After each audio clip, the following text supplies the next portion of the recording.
Hello, it's Friday, 12 noon at WCOM LP 103.5 FM.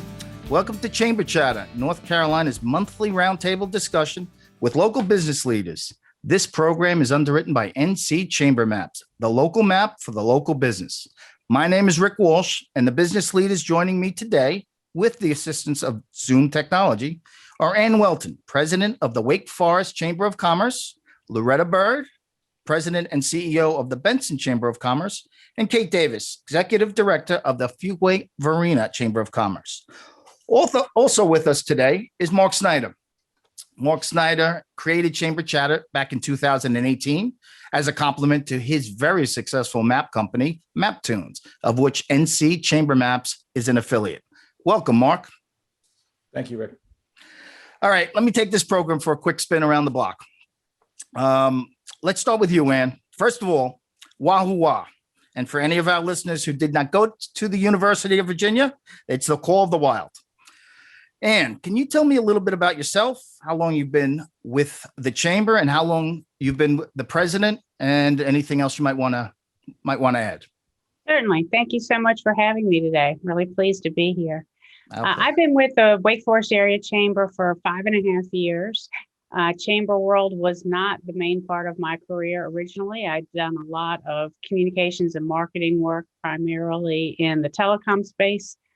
Worked for Sprint and its successor Embark and CenturyLink, as well as some ad agencies. So what I brought to the chamber when I was hired was less of a view of what a chamber should be, but how to do a good job in the marketing and communications of the good work that we do. So I have really enjoyed it. We have a fantastic staff, and it's a great, challenging position. That's great, Ann. And it's great to have you as our guest today. Thank you. Good afternoon, Loretta. As president and CEO, I'm assuming you've been with the chamber for quite a while. Can you tell me about your time there? Yes, I've been with the Benson Chamber for 18 years. It's been a fast, quick 18 years. It's hard to believe. My past experience, I ran a professional photography studio for several years and then worked for the state of North Carolina as a hearings officer. I also work part-time for another nonprofit, so the nonprofit experience has helped tremendously in running our chamber. We have a great board and a great group of volunteers. Oh, that's great. That's great. Loretta, usually when Mark Snyder is in the room, he is the center of attention. But looks like he will have his work cut out for him, and he'll have to take a backseat to you and Benson. Please explain to Mark and our listeners how Benson became the center of attention. Well, basically, it's a geographical thing, is because we are located at the intersection of I-95 and I-40. So that is probably, I think, one of the few places in the United States that two interstates intersect. Ah.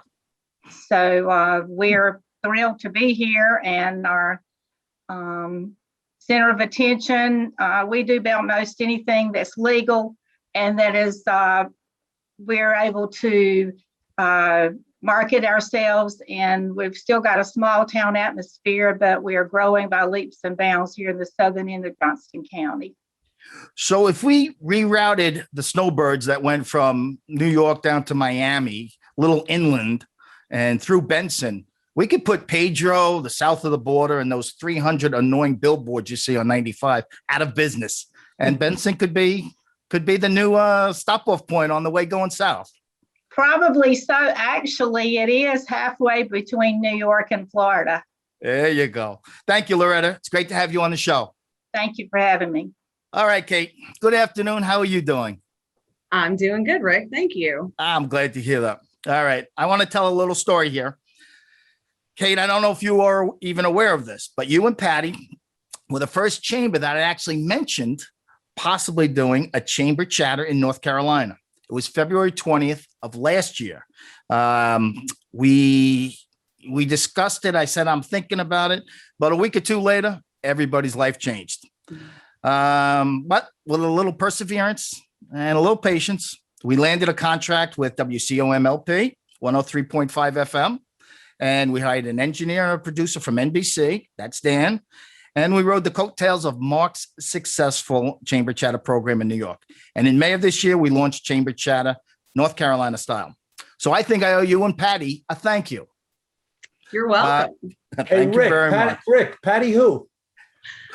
Patty, is it Goodwin or Godwin? It's Goodwin, Patty Goodwin. Goodwin. Yep. Mhm. Okay. And what does she do? And what So does that's she how do? I've been doing since the pandemic. How are you and Fuquay-Varina Chamber of Commerce doing? We're doing all right. And Mark, to answer your question, Patty Goodwin is our Director of Programs and Operations here. So it is a two-person team. It's me and her. Thank you for explaining that to our You're audience. very welcome. You're very welcome. And I'm sorry, Rick, you asked me a question that was different than the other ladies. I was prepared to give you my backstory, but We can go with that and follow it All up right. with my question. all right. Well, what was your question? If you My don't question mind? is, that's how I've been surviving with, during the pandemic, getting this program up and running. How has Fuquay-Varina been meeting the challenges over the last 14 or 15 months? Sure.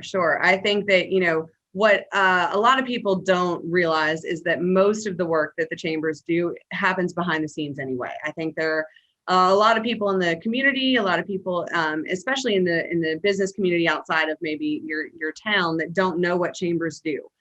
So we work behind the scenes tirelessly to keep our members engaged, to do everything we can to support them.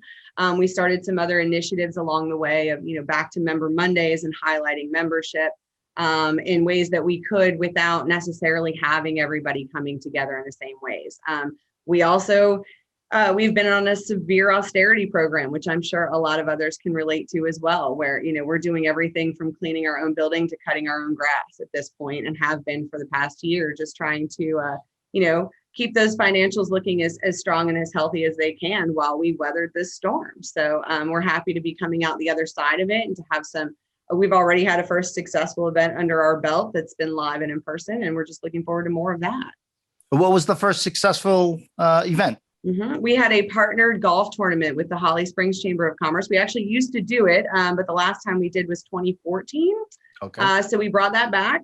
We just had it the week before last, and it was a great success, and we're looking to bring it to Fuquay next year. We had it in Holly Springs this year, and we'll rotate that one out. So we love those partnerships. We work with our sister chambers as often as we can.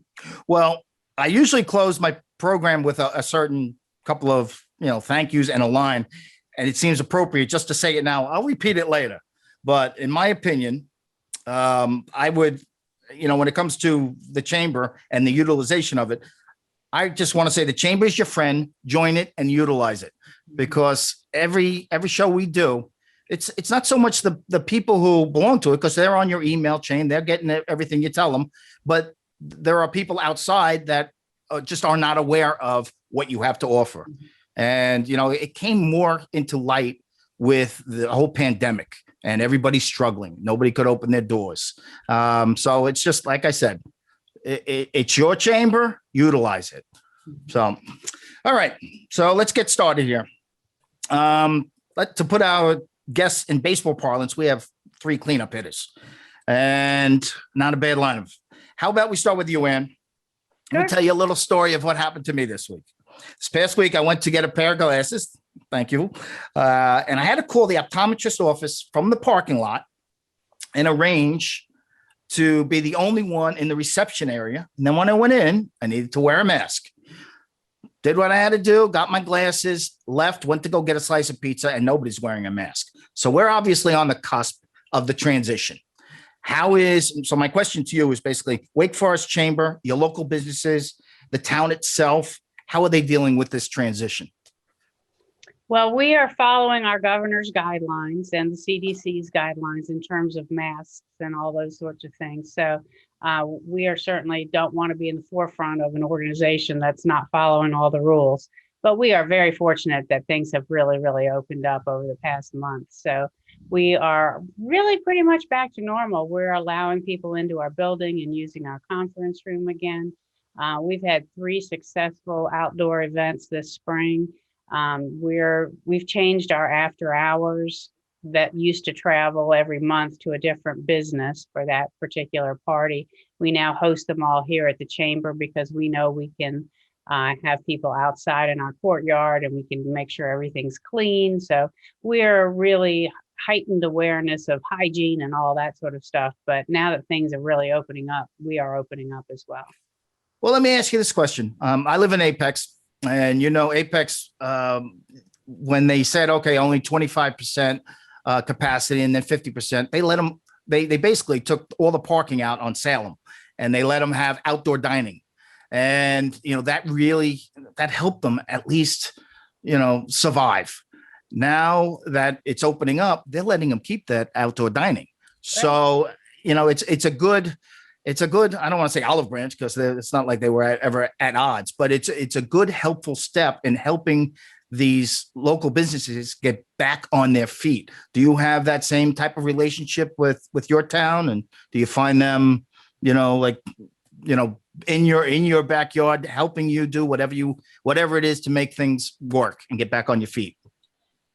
Absolutely. And one of the things we've really learned throughout this horrible year is how much local support there is for our local businesses. It really brought it top of mind to support local, whether it was takeout from a restaurant or, curbside from a bookstore or whatever it took to keep money in our local community. We really found the people that live here trying very hard to support the local businesses, and that will continue. So I think that is a silver lining. It hasn't been quite so, we'll just order it on the internet, who cares? Mm-hmm. People are really now aware that, it does make a difference. So that has been a silver lining. That is great.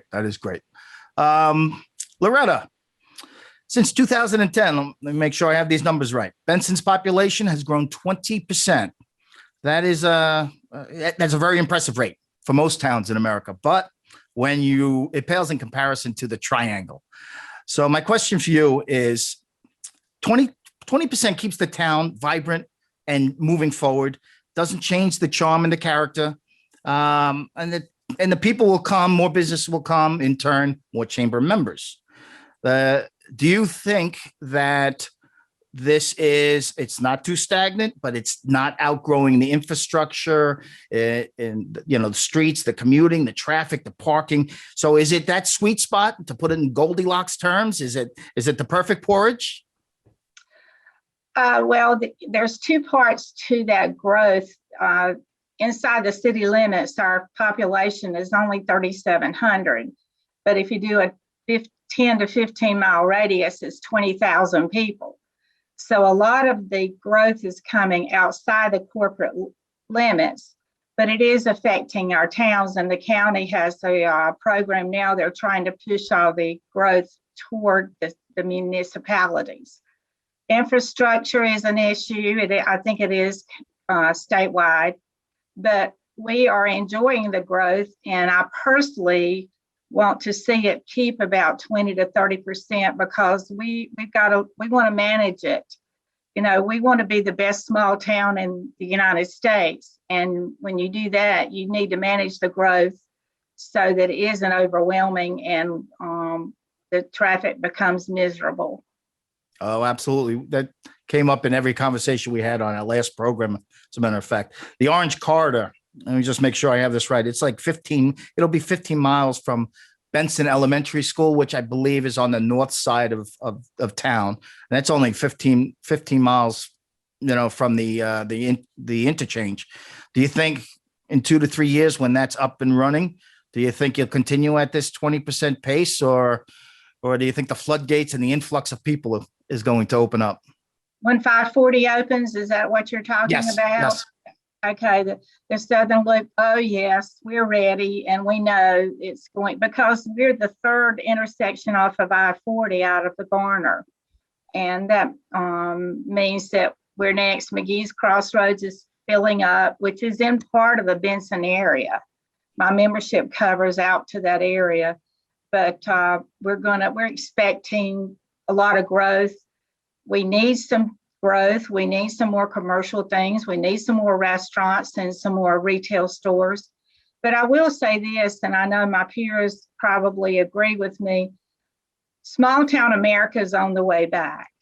The population now enjoys the shopping in small towns, walking, and so forth. And I think, as was mentioned earlier, COVID has had a lot to do with that. I hear here. Last week's episode, Kate, I'm sorry. Kate, last week's episode, I was chatting with Meg Moss of the Sanford Area Growth Alliance about the history of Sanford. Our listeners found it very interesting. They were not aware that Sanford was such a huge railroad hub. I think it was, I forget the two lines, the Chatham, and I forget the two lines, but the hub, they crossed right in what would be established as the city of Sanford 170 years ago. Well, there's a very interesting story, I believe, about Fuquay Springs and Varina. And I'd like you to tell us about it, if you could. Sure. And I won't even pretend that I know all of the details by heart, but I do have a cheat sheet. And for those who don't know, Fuquay-Varina is unique in a lot of ways, but one of those is that there are two districts. We have the Fuquay district and the Varina district. Fuquay was believed to be originally settled by the first European to settle here. It was a Frenchman named William Fuquay. He purchased 1,000 layers of land for about 50 cents an acre. A lot better pricing than we're going for right now. And so his story kind of started in that Fuquay district, along with, as we kind of go through that version of the history, near the spring. So there was a mill or a mineral spring well that was being used for drinking water right downtown Fuquay. And word spread that, the springs developed this reputation that this was valuable healing water. And so that was kind of our original claim to fame, at least in that Fuquay Springs side. And as the tourists began coming in, that was, a need for hotels. And then we end up with more buildings. So J.D. Ballantyne ends up being the first schoolmaster here in town. And he was enlisted in the Confederate Army during the Civil War, and ended up developing a romantic interest with a woman who would write to him and sign all of her letters as Varina. And so that is where we ended up getting the Varina side of these things. They later met and fell in love and married after the war. But he continued to call her Varina, even though I think her real name is Virginia Avery. But he referred to her lovingly as such through the rest of their time together. And so the town then needed a post office at some point, and as Ballantyne acted as postmaster on top of his previous schoolmaster focus, I guess, he ended up calling it Varina. So after his love. So that's kind of where that comes from. So there has been some, some dueling, I think, between the towns in the past, but in the 60s, they ended up coming together because of some financial situations. And really, they're so close. I mean, it's walkable between the two. It's about a mile or 1.8 miles, I think, start to finish in both districts. So. All right. The basics. Gotcha. Okay. Well, now let's fast forward to 2010. Fuquay-Varina has a little different story than Benson to tell with the influx of people. In 9 years, its population went from roughly 18,000 to approximately 30,000. That's a 70% change. I don't want to revisit Goldilocks too many times, but I will ask you, is that too hot? By that, I mean the traffic conditions, the commuting. Are they building schools fast enough? Is the chamber getting their fair share of new members? And any other changes you have seen that you'd like to speak about? Sure. Those are big questions. And what I've learned in the process of all of this and through my time at the chamber is that being part of the planning and developing projects at the town level is it's a marathon, not a sprint. I mean, these people are working years out in advance. Our own mayor will tell you he had two goals when he started in office about 20 years ago. One of them was to get Town Hall back downtown, which we have successfully done. Town Hall is now I'm looking at it out my window, right across the street from us. And the other was to complete the Judd Parkway expansion. So we have now, just as of last month, opened that last stretch of Judd Parkway. So the idea there is to be able to send that traffic around the main downtown hub so that you're not having that same congestion. Is it too fast? How do you even answer that question? Yes, there's a lot of growing pains. There's a lot of traffic, but to the point of, is it better to be growing or to be dying? Yep. So, I mean, I think we're very happy to see that people want to come here. We do joke sometimes. Yes, it's a lot. We get relocation requests, not on a weekly basis anymore, but on a daily basis. They're throwing up houses as fast as they can clear the land. Now, what does that say about us? It means that we've got something good going here and that people want to be here. We have, new things like Apple coming into Raleigh and Morrisville area, Fujifilm coming into Holly Springs. They're all coming here. And they're going to need a place to live and work and play. And what the flip side of that is that in order to make some of these improvements, you need those tax dollars. That's, again, something that I've learned that a lot of our citizens maybe don't necessarily know or understand, that you get rooftops in, you get people in, you get those tax dollars, and that can help you create some of these projects that you'd like to see happen. So yes, it's a lot of growth and it's a short period of time, but I think we have some people who love this town and want to make sure that they do the best they can with what's coming to us. I agree. And, 47 states in this country have North Carolina envy. They wish they had our problems. So welcome to the first of our 3 day tripper segments. We're going to start with Loretta. Loretta, tell our listeners and our viewers what you can tell us about the town of Benson. They come into Benson, they want to spend an entire day. What do you have to offer them?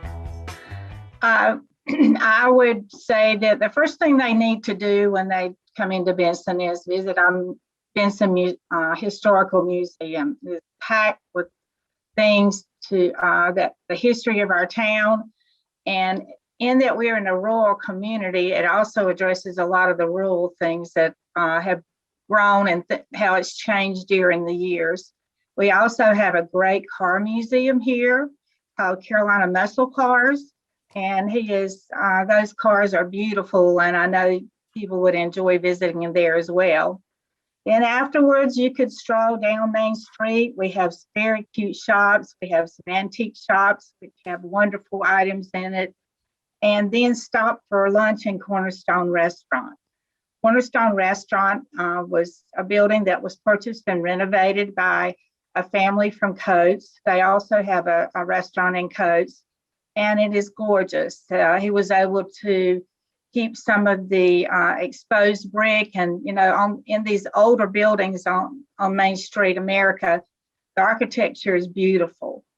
Then afterwards, you have a few minutes, you can walk around into our historical residential section. And like was mentioned with Fuquay-Varina, Benson is a railroad town. It was a railroad town. And we have some beautiful houses that used to serve as boarding houses, and a beautiful, beautiful, huge home next to the railroad track called the Macon Hotel.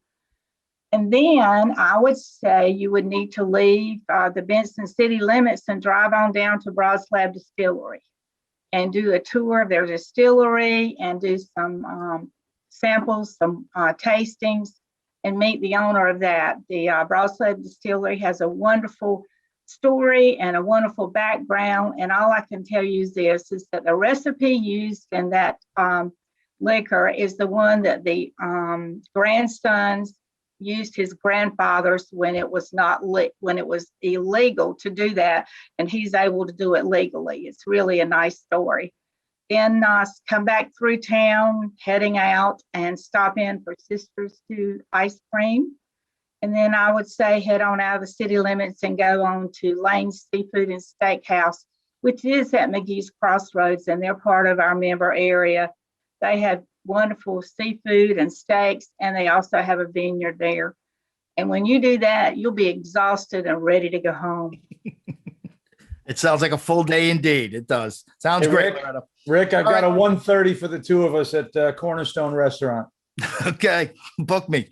That sounds great. Thank you, Loretta. We will we'll speak with Ann and Kate later in the program to discuss their day tripper suggestions. So let's take a break.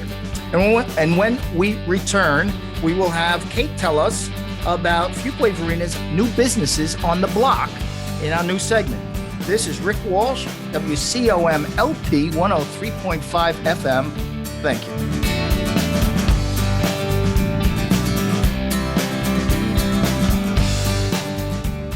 Welcome back to Chamber Chatter on WCOM LP 103.5 FM. I'm your host, Rick Walsh.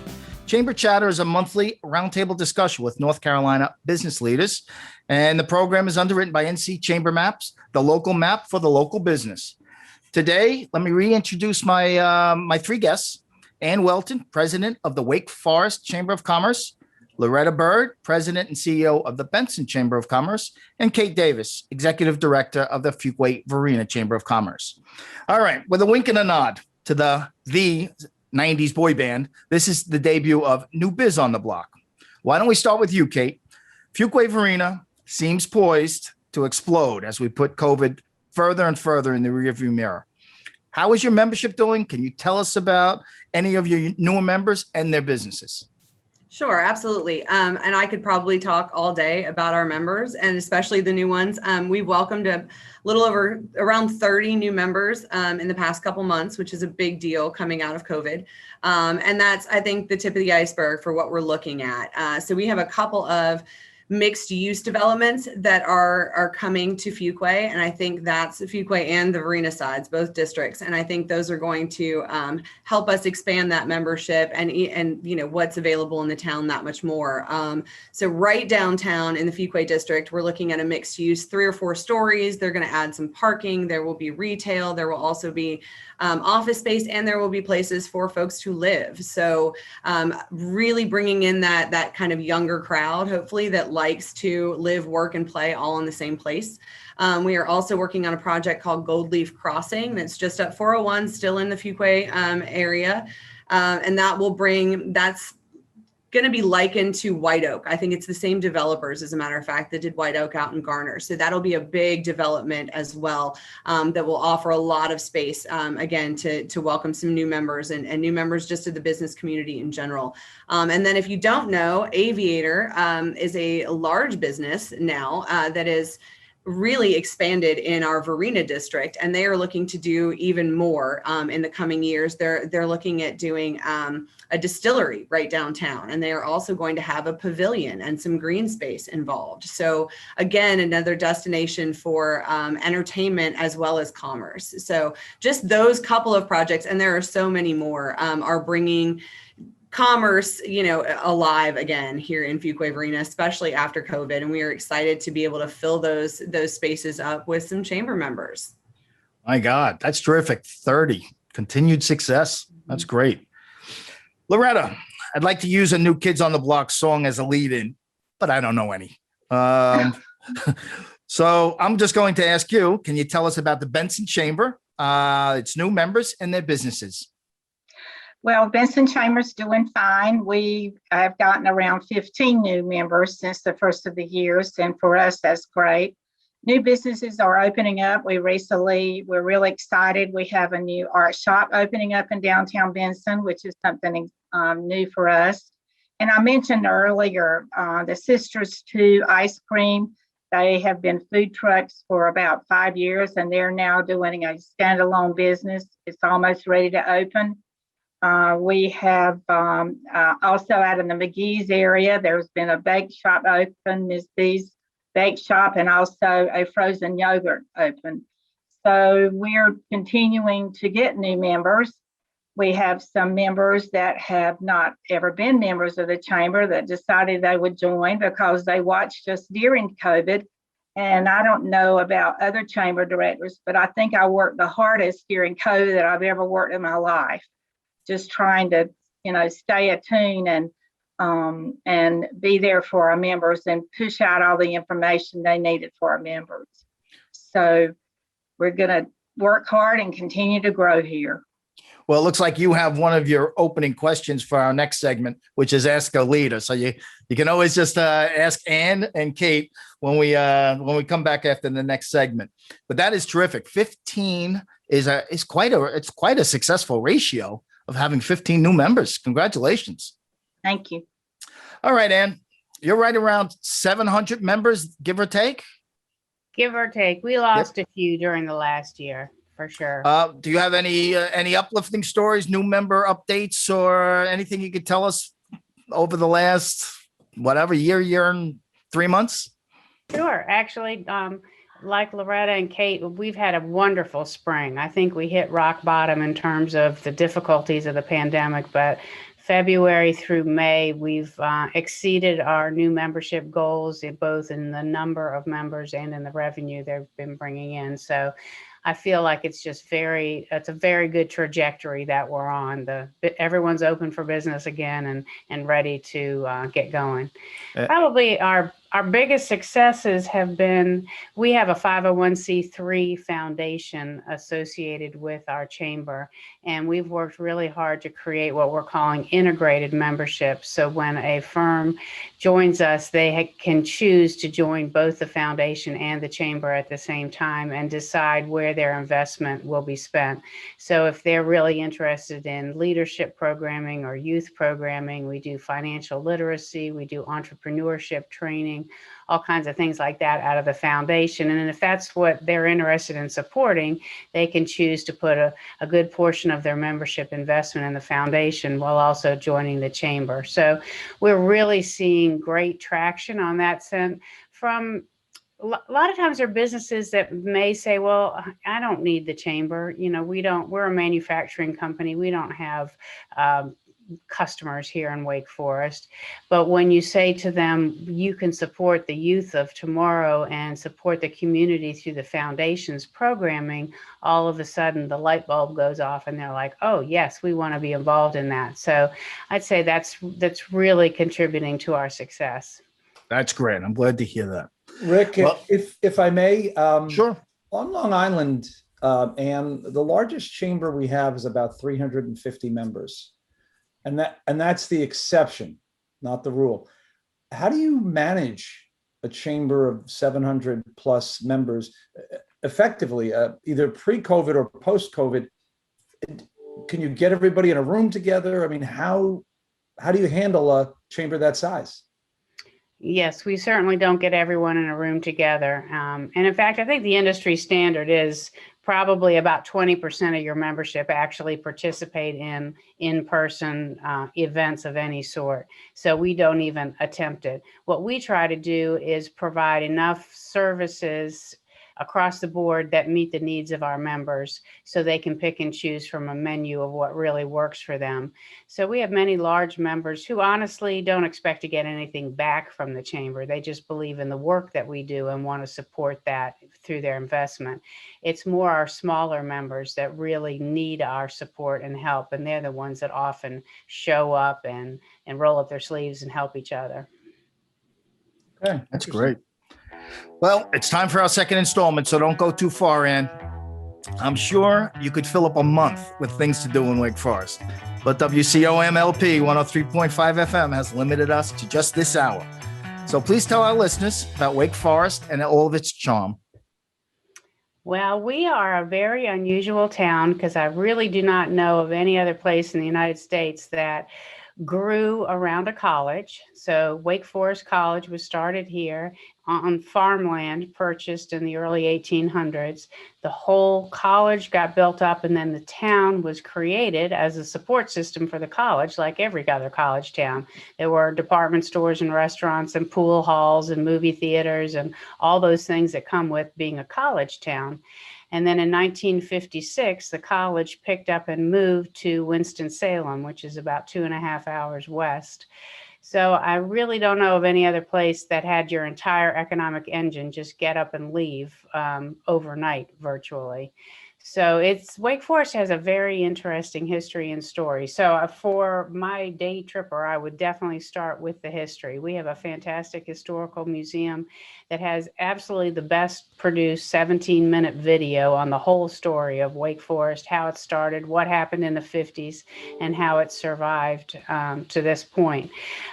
Museum's beautiful, and it's right in the heart of North Main Street, which used to be called Faculty Row. It's where all the professors used to live who taught at the university, but it's just beautiful. And then I would certainly go to the original college campus. Wake Forest College campus is now, it was taken over shortly thereafter they left by the Southeastern Baptist Seminary, and they have done an amazing job at maintaining all the historic buildings and the huge magnolia trees and all that. So that's a really interesting stop.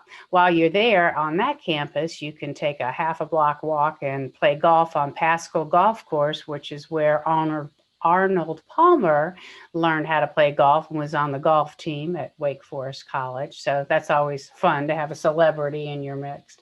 But I think the history is certainly what makes Wake Forest unique. It's an easy walk downtown to our commercial district, where it is, again, very historic, lots of, very much like Loretta and Kate, lots of cute shops in the downtown where there's restaurants and breweries and places to poke in and out of.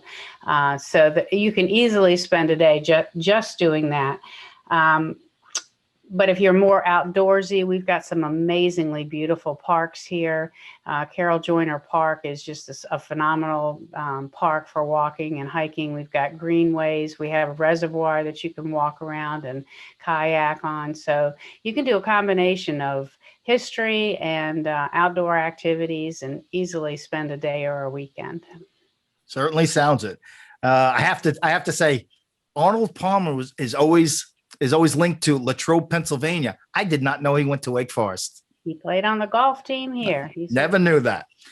Thank you very much, Ann. Let's take one last break, and on the other side, we will have Kate give us the perfect day trip of plans in Fuquay-Varina.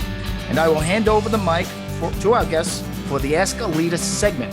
This is Rick Walsh, host of Chamber Chatter, WCOM LP 103.5 FM.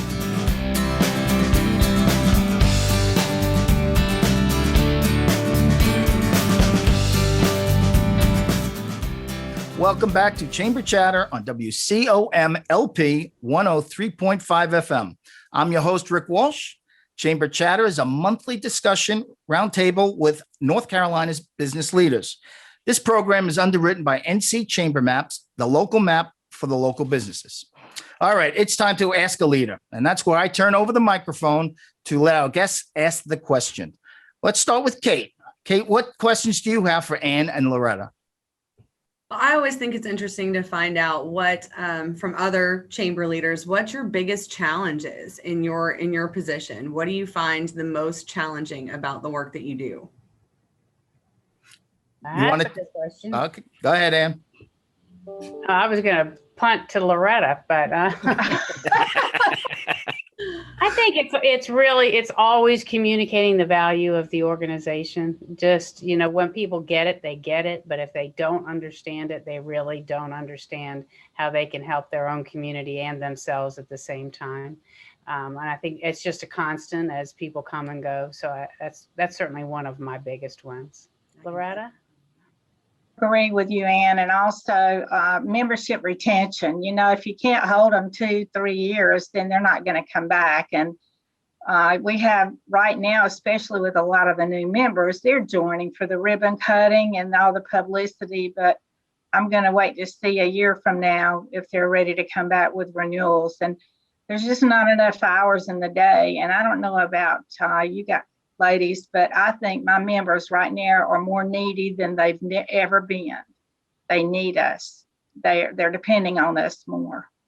And it's driving me crazy because there's only one of me, and we work chamber staff people work long hours. That's for sure. Loretta, do you have a board of directors to help you? I do. Yes, we do. But the makeup of my chamber are mostly small businesses. So if they leave to do something, they've got to lock their door, shut their door. That's what you run into when you have small town chambers. Your situation is not unique, by the way, on Long Island. I hear it all the time. Businesses join the chamber for the grand opening, and then they don't renew. But it's the chamber's job also to show value and what you can do for the businesses. And I hear businesses all the time say things like, I went to a meeting and nothing happened. And I'm like, well, did you get up and talk to people? Did you work the room? Did you bring some things to hand out? Well, no, I just had lunch and then I left. And I tell business all the time, you have to you can't expect to join a chamber and all of a sudden business is going to spike 20%. It doesn't work that way. You still have to work hard.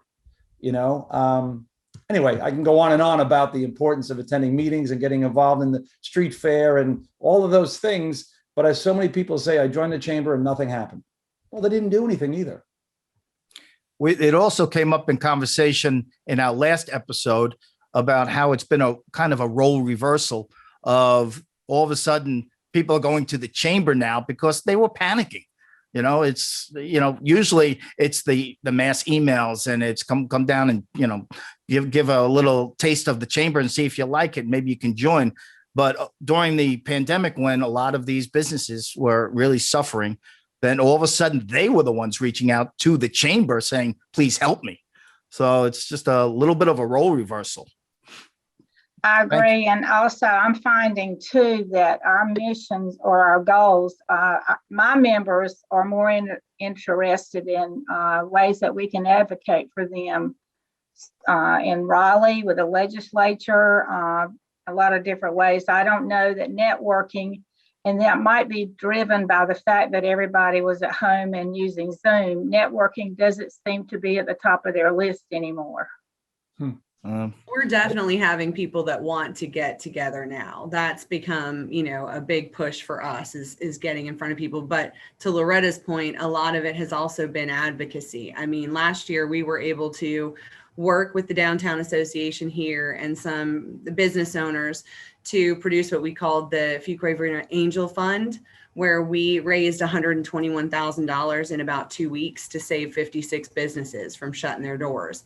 And once we did that, it was, wow, okay, maybe there is some value here. So I think we were able to capture some folks that realized that there's power in numbers and in community and really coming together. But then to your point, bandwidth is a big deal, right? It sounds like, Loretta, it's just you in terms of actual staff there. And it's just me and Patty here. And even though you have a board of directors to support you, they're all volunteers and they have their own lives that they have to be responsible for. So it's a lot to put on you for sure. And we all, I'm sure, work at long hours and do the best we can to support them in any way we can. Absolutely. Thank you, Kate. Ann, you have any questions for Kate and Loretta? Yeah, I'd love to hear how your outreach efforts are for, acquiring new members. Have you discovered anything new? Are you doing anything innovative? I think that's always a struggle as well. Let's throw that back to Kate first. Sure. So we have, to be completely honest, prospecting has been something that hasn't been on the list, right? We have been really trying to gain or to make sure that we're adding value to the members we already have, and making sure that we're highlighting them properly. So as I mentioned, I think earlier, we started Member Mondays back, where we're highlighting a member on social media every Monday. We have also started what I call the Love Local video series. So we were able to do these even during, the past few months where we were still kind of hesitant with COVID. We're sitting down with our members and just asking them their story, finding out a little bit about that, and sharing those videos again on social media. Because what we're finding is that some people, as much as they want to be back in person, still aren't comfortable. So being able to use social media as a tool has definitely been very helpful. And those videos are getting traction in places that we hadn't previously gotten traction. We also set up a separate group on our Facebook called the Dashboard that allows our members to post things that we normally wouldn't put on our standard Facebook page. Like if you have a new product that you're sharing, for example, we're not necessarily going to put that on our main Facebook page, but we're allowing them to share that on the dashboard. So only our members can post, but it's public so everybody can see it. So that's the kind of thing we're really seeing is gaining some traction in terms of, oh, well, we saw this video. We'd love for you to do something like that. Now it might be something like the ribbon cuttings. Hey, we want the video.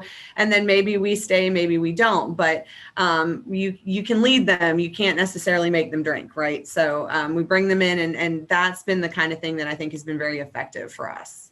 That's great. And you, Loretta? Well, I do have another part-time staff person, but you're exactly right. As far as recruitment, we have not been out recruiting.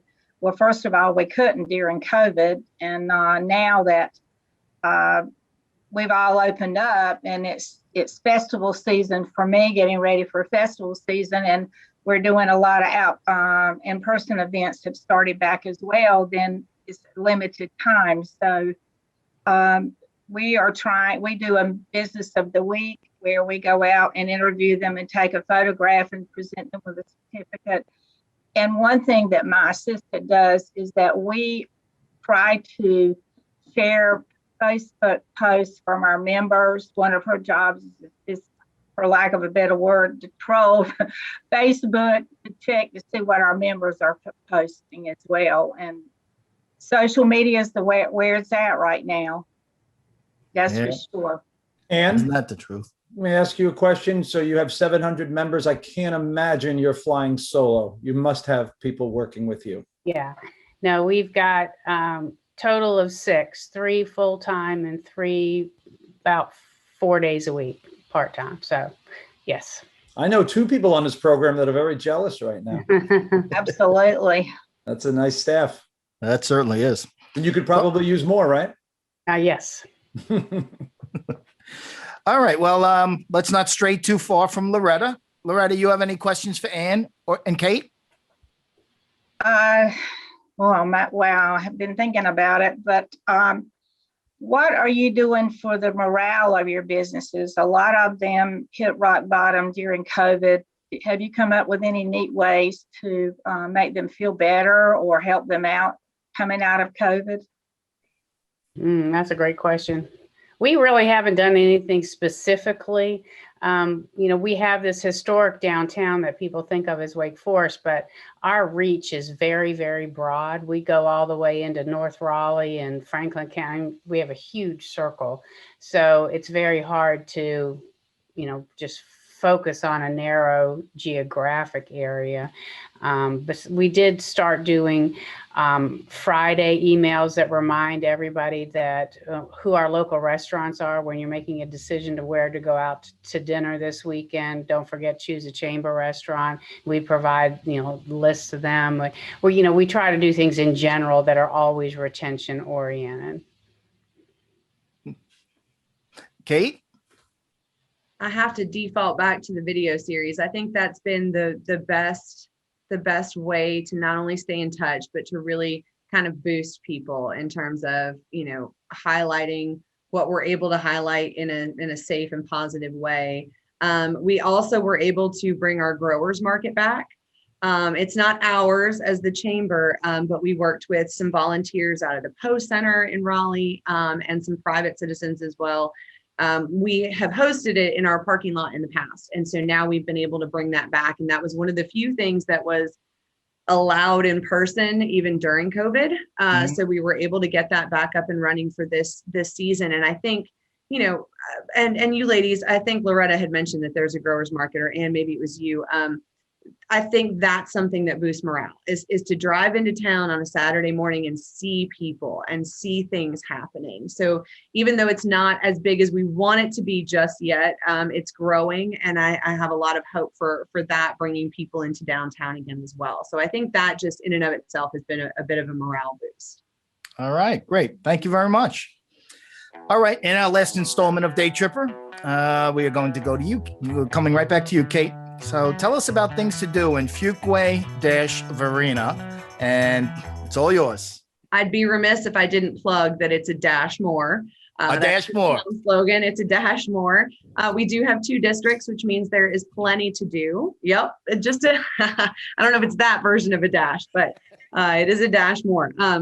We have, half a dozen coffee shops. We have just as many breweries. So whether it's caffeine that gets you or a little bit of craft beer, there's something to do from start to finish. We have a number of restaurants that are local only to us, but then we also have some really great chains that are locally owned and operated. So there's plenty of places to eat. We have 20 parks with over 500 acres of land, splash pad that's going to be opening back up this year, so the kids have something to do in that sweltering heat. We have a brand new library facility that's absolutely gorgeous. So plenty of books available. There's space now that I think they're open to where you can go. And I love to go and just sit in a library. I love to pick a book and then sit and read it a little bit before I head home. And you're able to do that now. One of our parks, Hilltop Needmore, is new to us. It was an old golf course, and there was a hard fought battle to turn that into a public park, and we won. It was won, and I think they're looking to make this senior center on that premises coming up. So that will be something to do as well. And we have a beautiful, practically brand new. I think they opened in the middle of last year, Art Center as well. So there's programming through the Art Center. They've done some really great things virtually, but they're back up and running as well. So certainly a lot to do in that sense. I'd like to just highlight a couple of the bigger events. If you're in town and happen to catch them, the town does, they do a concert series that's back, Follow Me to Fuquay. So they're excited to be, again, back live in person. We had On Plein Air is an art kind of show, and what do you call that? Where they do a raffle as well. And so there's art all over town. We've got new murals up so you can walk and see those as you're shopping and dining. They are bringing back the Haunted Trail and our Independence Day celebrations, tree lighting and Christmas parade as well. They're all back on the docket for this year. So we're really excited about all of that. We have our annual foot race coming up as well in September. That's going to be at the foothills of Fuquay, we like to call it. Camp Agape is hosting us out there. And specifically on the 18th and 19th, so tonight and tomorrow, we are hosting our first ever Juneteenth event to celebrate our African-American heritage here in Fuquay. The focus on Friday is STEM and really connecting our students in the area to both education and career opportunities in the STEM fields. And then Saturday will be all about art and storytelling and music, and it will be live streamed from our beautiful art center. So we are really excited to be able to bring that type of event to Fuquay-Varina. That's great. Busting out at the seams. It's 30 new chamber members. Yeah. Things are looking up. We have a few minutes remaining. I'd like to, I'm sure you are up to your neck with chamber duties, but I'd like to hear what you do on your own time. So Loretta, how do you spend your leisure time, what little leisure time you have? Well, I do a lot of volunteering. I'm on the museum board here in town. I'm on the land use committee for the county. I'm on the Arts Foundation board, and I volunteer in my church when I can. But to be honest with you, on a personal note, I have a husband who has Parkinson's disease and is not doing well at all. So I'm having to spend more time at home now with him than I ever have before. Oh, I'm sorry to hear that. Well, it's just part of life, but thank goodness I have wonderful volunteers here at the office and a great staff, and we're just carrying on as normal. Okay. Well, the best of luck with everything there. Ann, what does Ann Welton do for Ann Welton time? Well, this time of year, I am digging in the dirt. I've got a huge vegetable garden, and that gives me a lot of pleasure. And I also ride bikes and exercise. So I like to be outside as best as I possibly can. But I'm anticipating a great tomato crop. And I'm also imagining with 700 members that you don't have too much free time, but always make sure you have some time for yourself. All right, Kate, coming around to you. What does Kate do? I was going to say, I don't think any of us have a whole lot of free time. I'm always impressed with somebody who also volunteers in their free time. It's Loretta. I gave up my garden this year because I just could not make that happen. But I like to read. I love music. I paint, not necessarily overly well, but it's therapeutic for me. But most of my time is spent with my boys. I have a 4- and 6-year-old who are pushing 5 and 7. And with COVID, especially navigating first grade, kindergarten into first grade with my oldest has been a very interesting challenge this past year. So I'm looking forward to a summer of a little less maybe stress as it relates to that and just more time with the boys. What a great program. I want to thank my 3 special guests, Ann Welton, from the president of the Wake Forest Chamber of Commerce, Loretta Byrd, president and CEO of the Benson Chamber of Commerce, and Kate Davis, executive director of Fuquay-Varina. I would also like to thank our engineer, Dan Cox, WCOM's station manager, Donald Brumfield, and a special thanks to Mark Snyder, on loan from the Chamber Chatter's global headquarters up in New York. Look for the chatter links to our guest Chamber of Commerce site and all of the local businesses that they mentioned in today's Chamber Chatter broadcast. And remember, the Chamber is your friend. Join it and utilize it. You have been listening to WCOM LP 103.5 FM, and I'm your host, Rick Walsh. Thank you. Have a great weekend.